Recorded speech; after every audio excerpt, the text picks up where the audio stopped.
સુરતના Y junction ખાતે ગુજરાત ગૌરવ દિવસની ઉજવણી. મુખ્યમંત્રી ભૂપેન્દ્ર પટેલ અને નાયબ મુખ્યમંત્રી હર્ષ સંઘવી રહ્યા હાજર. 750 કરતાં વધુ કર્મચારીઓ ઉજવણીમાં જોડાયા. પોલીસ જવાનોના અલગ અલગ દળોએ પરેડ કરી. શૌર્ય ગીતોની વચ્ચે ચાલતી પરેડથી દેશભક્તિનું વાતાવરણ સર્જાયું.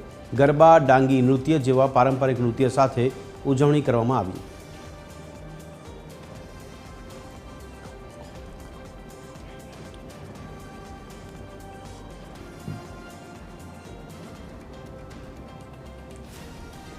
તો ગુજરાતના 66માં ગૌરવ દિવસની સુરતમાં ઉજવણી.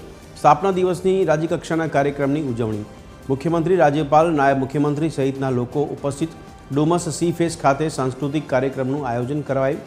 ગુજરાતના વિવિધ પ્રાંતના નાટ્ય અને નૃત્ય જેટલા 250 કલાકારોએ પરફોર્મન્સ આપ્યું.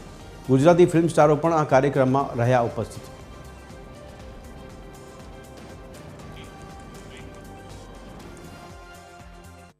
આ 66મો ગુજરાત ગૌરવ દિવસ સુરત માટે ડબલ બોનાન્ઝા છે. સુરતને તેને વિવિધ ક્ષેત્રે ગૌરવ અપાવનાર લોકોનું સન્માન અને ગુજરાત ગરિમા એવોર્ડ પણ અર્પણ કર્યા છે.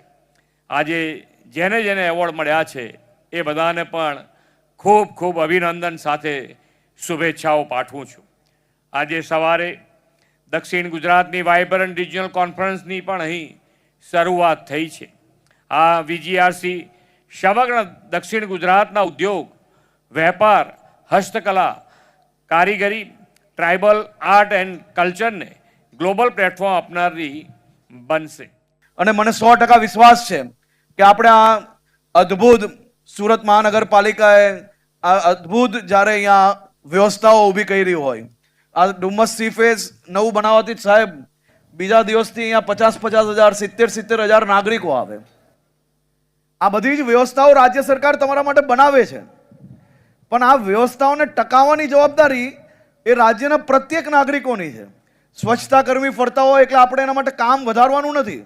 આપણી જવાબદારી છે કે એને મદદ કરીને આપણું આ સ્થળ વધુમાં વધુ સારું કઈ રીતે રાખી શકીએ.